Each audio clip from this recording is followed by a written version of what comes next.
wari machagi maming Ningol Sakova. Ngasi Ningol Sakova numit Nandi mathanta ngai horoba maupagi yumda parap changlai. Makutta pairak leba basket masa adu thamlaga mangol de theliba laikhidraba mamagi photo kurumjai.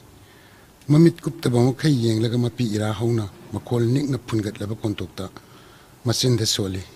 Ima aina lakpada nang leiramdabase yam nungaiti ima. Imo base mathanta hundoklaga satliba karigino ima.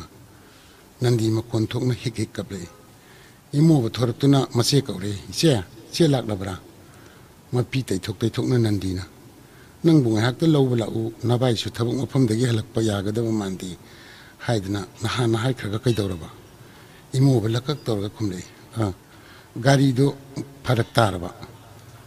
Nandi nangi gari dudi imo bana lakak tawna.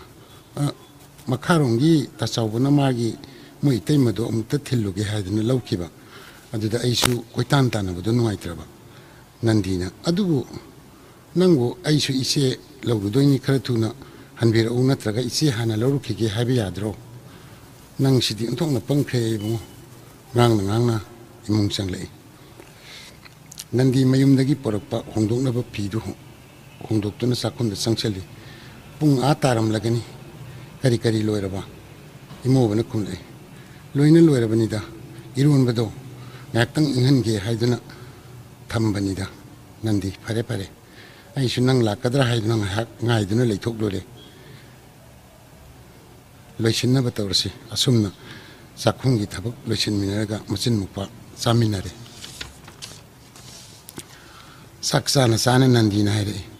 Nangbu thabak inkhang kamdawribage tikagi thabak ama suba yauri haibadubo. Imo bana khumlei. Sakobu mayasidi satpu satreda. Bil phangde haiduna tikadana su kusumal amat pithoktaba. Aikhoigi misrina sauduna sakobu mayadabu paisa pide haiduna satre. Nandina haire. Adudi nangi imungi sana thaknaba ate di kadaidagi tawri. Imo bana tablamna khumlei. Sizinadaba yadabanina tasawbadagi lawraga aina amuk phanglaga pige haiduna lawraga sizinabani hanabu yamlammani se. Mupagi watabada nandi saksa khom lakak tawi. Nandi mupadagi dakina lawgesu khandabani mana pi khara sabagi phangjaba pot ama leiraga mayumda dakina ni haigi khanjaduna leiribani. Imubana che kaidawrage charoba kaisu khaluni se nokpa chaurabani ai thabak suraga talaga loina singani chathoklose. Nandina tablak kumlei. Chegi bungo chena di nangse bisak pikliba nangna angang oiringai imana kaithel halakte haiduna ningai tawbada aina themduna ima ngai rusi haiduna nakhut samlaga mangolda thungalomda pubudo aduina adum urine chegi bungo pare nangsu charose chathoklasi loisinaba tawrasi. Machin mukpa saba thakpa loiduna mangolda phak ama thaduna masena porpa kwa hai saminaduna phamine masena hare ibungo ima leingi dadi phai nathanta leibase semi gi memdur leifam khangde tumam daidane lening thodon thina kormugo tumko imo bana kumlei hoise. Nandi makha samthare hare thankre nangi kolik singdo amukta loisin biramge chalo nangsu nang tasawbadagi gari do lawruro aibu hakta telu. Imo bana kumlei kolik to tawbirani se ai adum tawjahorage ngasi se Ningol Sakobani ise pothabiro.